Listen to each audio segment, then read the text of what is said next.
আসসালামু আলাইকুম এভরিওয়ান।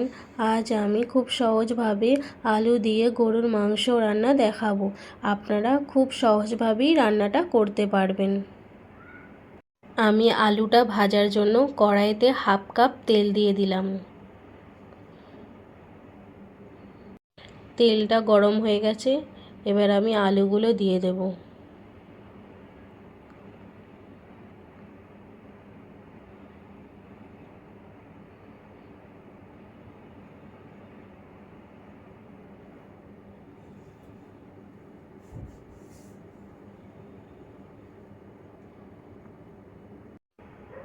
আলুতে হলুদ দিয়ে দিলাম একটু। এবার আমি ভালো করে আলুটা উল্টে পাল্টে ভেজে নেব।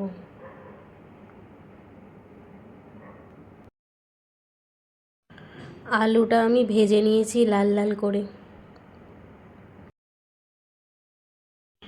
এবার আমি তেল থেকে আলুটা তুলে নেব।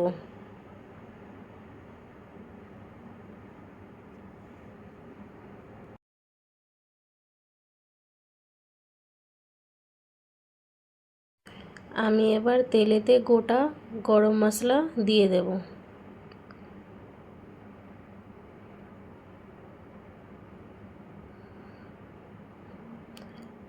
এবার আমি 1 কাপ পেঁয়াজ দিয়ে দেব।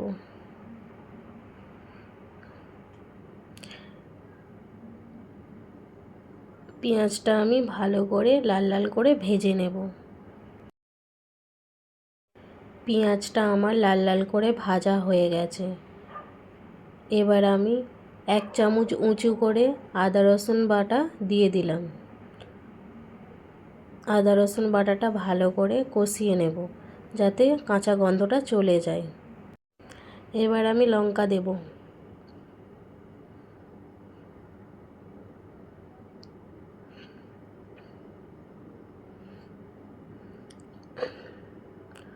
হাফ কাপ টমেটো কুচি। ভালো করে তেলেতে ভেজে নেব। টমেটোটা নরম হয়ে গেছে।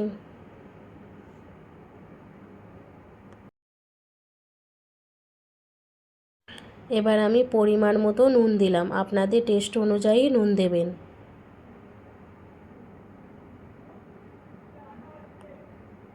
হাফ চামচ হলুদ দিলাম। হাফ চামচ কাশ্মীরি লঙ্কা। হাফ চামচ জিরে পাউডার। হাফ চামচ ধনে পাউডার।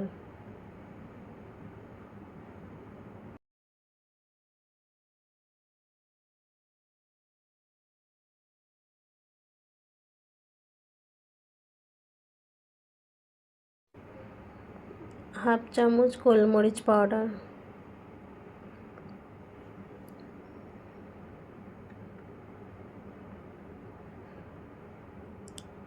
1 কাপ পানি নিয়েছি, কিছুটা দেব।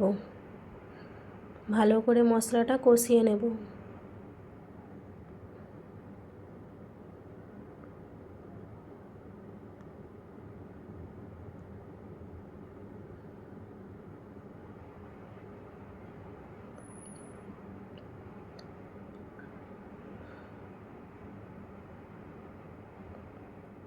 মশলাটা কষানো হয়ে গেছে।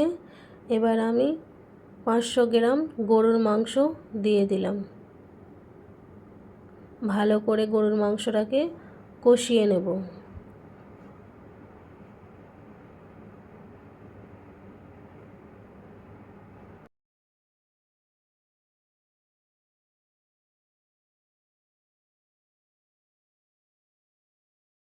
মাংসটাকে ভালো করে কষিয়ে নিয়েছি।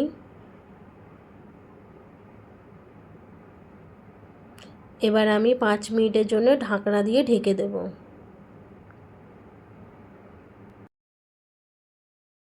এবার আমি ঢাকনাটা সরিয়ে নেব। দেখুন মাংস দিয়ে পানি ছেড়ে দিয়েছে। এবার আমি গ্যাসের ফ্লেমটা জোরে দিয়ে ভালো করে মাংসটা কষিয়ে নেব।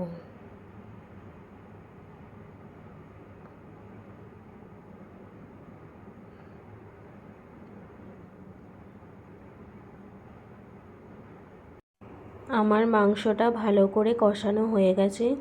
দেখুন তেলটা ছেড়ে দিয়েছে, তার মানে আমার মাংস কষা হয়ে গেছে।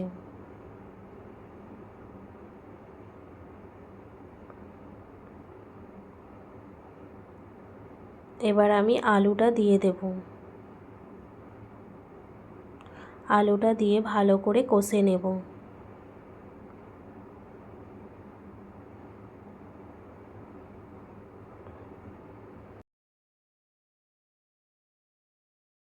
আলুটা ভালো করে কষানো হয়ে গেছে। এবার আমি 1 কাপ পানি দিয়ে দেব।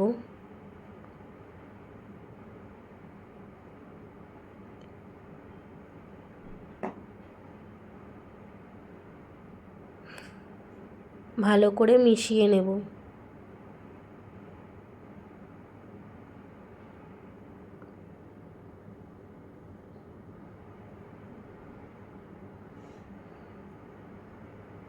এবার আমি 30 মিনিটের জন্য লো ফ্লেমে রান্না করে নেব। 30 মিনিট হয়ে গেছে, ঢাকনাটা সরিয়ে নেব।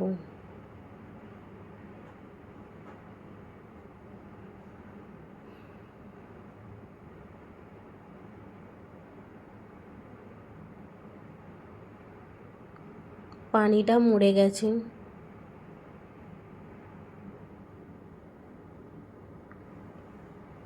আলুটা সেদ্ধ হয়ে গেছে, তার মানে আমার রান্নাটা হয়ে গেছে।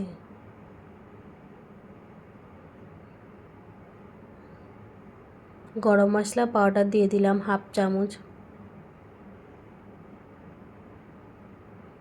আমার রান্নাটা কমপ্লিট। কিছুটা ধনেপাতা ছিটিয়ে দেব। আমার রান্নাটা কিন্তু একদম রেডি সার্ভ করার জন্য। গরম ভাতের সাথে খেতে খুবই ভালো লাগে। সো গাইস, আমার রেসিপিটা ভালো লাগলে লাইক করবেন, বন্ধুদের সাথে শেয়ার করবেন, সাবস্ক্রাইব করবেন। আল্লাহ হাফেজ।